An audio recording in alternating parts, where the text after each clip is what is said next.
Before we begin, I want to make absolutely clear that I do not support any candidate, nor for that matter that I am against any candidate. I am not a citizen of the United States, I do not vote in those elections. These are just my opinions about their abilities on Spanish, nothing else. Okay? Okay. Hello everyone. In the last democratic debate, everyone was surprised that we had a few moments in Spanish. Really, they were less than a minute, but still they were the highlights of a debate of more than 3 hours. And this puts me in a very good position because, well, as you can see, I speak English, but I'm Mexican and my native language is Spanish. And I also love languages. So what we are gonna do is that we're gonna watch these moments together and I'm gonna tell you my opinion of who spoke Spanish the best, the mistakes they did and how they can improve. The first person to speak in Spanish was the Congressman Beto O'Rourke from Texas. So let's watch him. Necesitamos incluir cada persona en el éxito de esta economía. Okay, so from the get-go, he is speaking really well, actually. But he's making a few small mistakes. So, for example, when he says, necesitamos incluir cada persona, he forgot one word. It should be, necesitamos incluir a cada persona. So, what's happening is that this is not easy to translate to English what's going on, but what happens in Spanish is that the direct object is most of the time preceded by the word a, which is often translated as to. English doesn't do this because English relies more in word order to convey the direct object, but Spanish does not, but then it needs to put this word before the direct object every time. It's a small mistake, I mean it's understandable, but it's there. Another small mistake he makes, and this is a mistake that everyone is gonna make in this video, is that he misgenders things a lot. Because in Spanish, as in many other languages, we have grammatical gender. So all the nouns are in two categories, either male or female. Obviously, some languages have more, like German has male, female, and neutral, but Spanish only has male and female.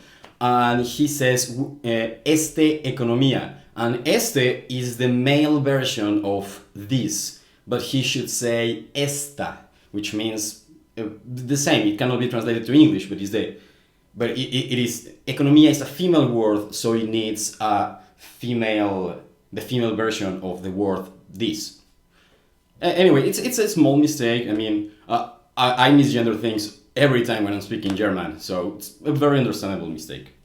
Pero si queremos hacer eso, necesitamos incluir cada persona en nuestra democracia.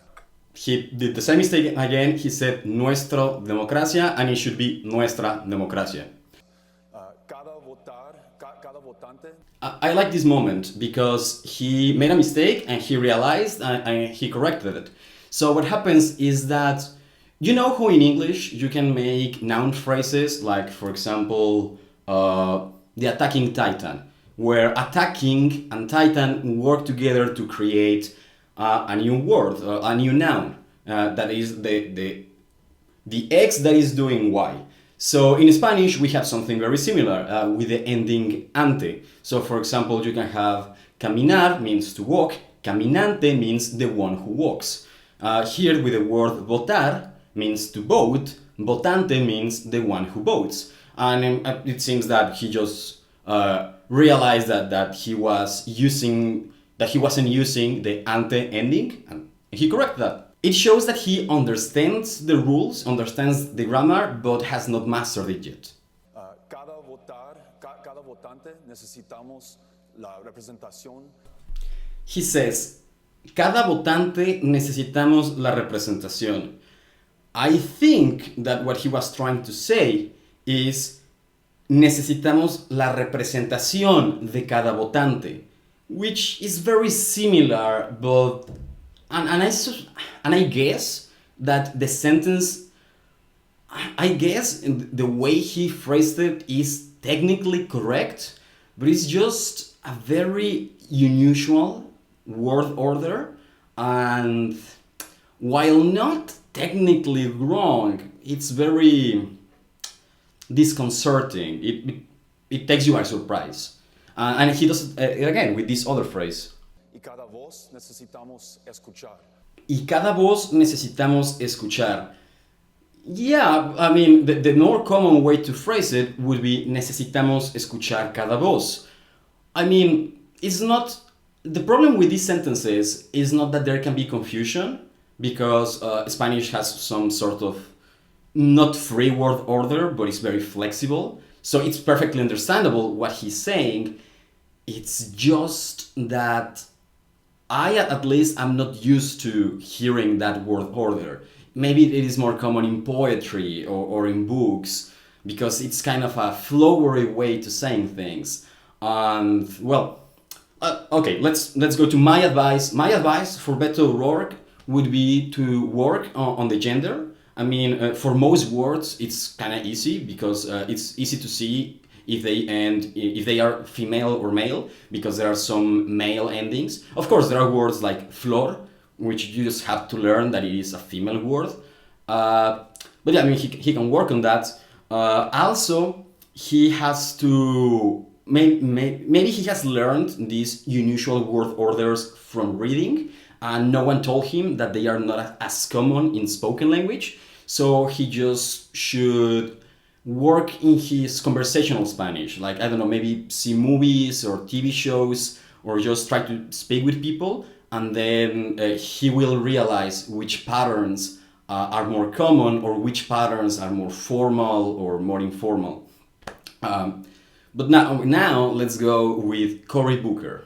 And this is going to be... Beto O'Rourke, overall, he gets a very good grade. I mean, in a scale from 0 to 10, I would give him an 8 on his Spanish. But, spoiler alert, Cory Booker doesn't speak English, doesn't speak Spanish that well. La situación ahora es inaceptable. Okay, so he wants to say, la situación ahora es inaceptable. And I mean, yeah, in terms of word order, it's fine. Like, grammatically, the phrase is okay, but it's just his pronunciation, it's awful. And okay, you may be surprised, because he's rolling his R's, and isn't that what 90% of Spanish is? But surprisingly, no. So, for example, he says ahora, which, ahora, he wants to say ahora, which means right now. But ahora means to save money. Or it's actually an order. It's like if I say you ahora, I'm telling you save money. It's an order. So, okay, I understand that he meant to say ahora, but I mean, it feels like he thinks that by rolling his R's, he's suddenly speaking Spanish. And then he says inaceptable. Okay, which is, okay, this is an acceptable mistake, because accept is because the word accept is translated in Spanish as aceptar, and in writing and in pronunciation they are very similar, but I mean, you think that these being such similar words, he should know that there are a small difference they have, which is that KS sound in the middle. Accept, Spanish doesn't have it, it's just an sound, aceptar. Okay, but let's continue. Este presidente ha atacado. Okay, so he says este presidente. And okay, again, it's technically right, but the way in which he paces his words is confusing, because, okay, he wants to say este presidente, which means this president. And he is using the right gender. Okay, that's a step forward. But then es is a separate word in Spanish. Te is another word. And este is another word. And these are three completely different words. And in the way he says este, but with that pause in the middle, I mean, the first time I watched it, I got really confused, because I thought es means is, so I thought he was going to say that something was in a certain way, and then he says te, which doesn't make sense in that context, and then I realized that it was the word este. So, Again. Es de presidente. Again, he says presidente, which it will be presidente. You don't have to roll your R's every time. We have the ra sound, but we also have the ra sound. Anyway. Ha atacado, ha demonizado. Okay, the way he says demonizado, which means demonized, like to mean. Okay, I don't actually know if demonized is a word in English. In case it isn't, it just means to make something seem like the devil, which is word that it's weird that we have a word for that. But anyway, the way he says it, it took me several times to understand that he was saying that, because for like the first 3 times I saw that clip, I thought he was saying demonetizado or something like demonetized or something like that he was talking about money. It's just there's something weird in his pronunciation of that word. It's like he doesn't. Okay, so let's watch it again. Ha atacado, ha demonizado. Demonizado. It's just like it's like he's almost not pronouncing the S and the D in that sound, in that word. I don't know. It's confusing when you hear it. Los inmigrantes es inaceptable, voy a cambiar este. And then he says, es inaceptable, voy a cambiar esto. And he says, cambiar este. And okay, the difference between este and esto is a very subtle one, because este or esta means this one, but esto has no gender and just means this, like the situation, whatever is going on is.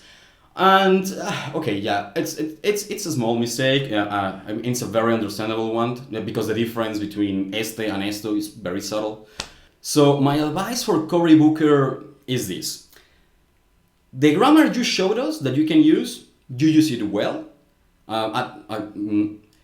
Beto O'Rourke used more complex grammar and he made more mistakes. Cory Booker used less complex grammar and he made less mistakes. It might be that his grammar in general is better, or it might be that he just showed us the full extent of his grammar. Okay, I cannot judge that with the information we have, but his pronunciation is awful. Like, even if he spoke with a perfect grammar, his pronunciation is so bad that it doesn't matter, because if your pronunciation is so bad that people cannot understand you, it doesn't matter that you are speaking with a perfect grammar. And now it might be weird to say that Cory Booker has a worst grammar, because he can clearly roll his R's and do a lot of Spanish typical sounds. But I don't know, just he has the right elements, but he just uses them wrong every time. Meanwhile, Beto O'Rourke, he speaks more with a accent from the United States, but he's not. But his accent is not so strong that it's hard to understand him. So I mean, yeah, my advice for Cory Booker is stop trying to show off that you can make the Spanish sounds, and just try to be understandable. Just try to be casual, and you can. And if he manages that, to just speak in a more casual way without trying to show off his Spanish accent or whatever, it's gonna be miles better. But we still have a little more Spanish moments in this debate. Congresista O'Rourke. This guy, I don't know who he is, but he wanted to say congresista, which means congressman, but he says congresista, and like there was supposed to be a G in there, and he just forgot about it. I mean, it's not a big mistake, but it just bothers me. ¿Qué haría usted en el primer día, si usted es presidente, sobre esta realidad que está ocurriendo? Okay, so this is not a commentary on his language. I mean, it seems that this guy is fluent in Spanish. Maybe it's his native language. But it's just the question he made is too vague. Like, what would you do about this reality? And what reality are you talking about? What issue are you referring to? it's a super vague question. And I mean, I don't know. I think that they should ask more concrete questions. Maybe he asks about this reality. Maybe he should have specified the reality of the migrants, the reality of the economy. I don't know. Pick some issues. Too vague. Vamos a tratar cada persona con el respeto y dignidad que merecen como humanos. Okay, so here you can see what I was saying. So for example, Beto O'Rourke tried to say dignidad, but he said dignidad. Like he forgot a G there as well. But I don't know. It's just his accent. It's even though he doesn't do the sounds perfectly, it's just way easier to understand. And so yeah, he's saying that he wants to treat every person with the respect that they deserve as humans, which is a very appropriate answer to a very vague question. I don't know how else he could have possibly answered that. And finally, we have Julian Castro, which oddly enough is the only candidate with a typical Latino name, and yet he doesn't speak Spanish. I mean, that's fine. It's fine. He doesn't have to speak Spanish to be like a true Latino. I mean, it's more than the language. I mean, there are plenty of people in Mexico that don't speak Spanish, that speak either Nahuatl or Maya or Mije or many other languages that we have, and they are every bit as Mexican as everyone else. So of course, someone can be part of the Latino culture and identity despite not speaking Spanish. But he apparently memorized this phrase anyway, so let's see it. Me llamo Julián Castro y estoy postulando por presidente de los Estados Unidos. He made, his pronunciation was fine, his grammar was fine. He just made a little mistake. He say estoy postulando para presidente de los Estados Unidos. He should have said me estoy postulando. This me means that you yourself are the object of that sentence. Because otherwise, just saying estoy postulando means I am postulating who? Yourself? Someone else? That guy? It's not clear. So yeah, you have to put the me there to explain who is the object of the sentence. But it's obvious, right? It's like no one is gonna misunderstand that in this context. But still, it's a mistake. It's there. And that was it. It was less than a minute of Spanish, and that was it. It was less than a minute of Spanish in a debate that lasted like 3 hours, and yet everyone was talking about it. So, in conclusion, Beto O'Rourke speaks a better Spanish than Cory Booker, because even though he can roll his R's, there's surprisingly more to Spanish pronunciation than that.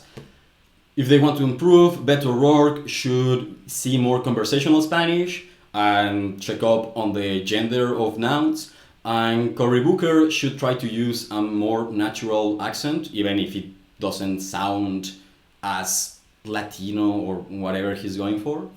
And Julian Castro is like, dude, it's fine, leave it, it doesn't matter, just, it's fine. I mean, there should be more to your campaign than the languages you can speak, I think.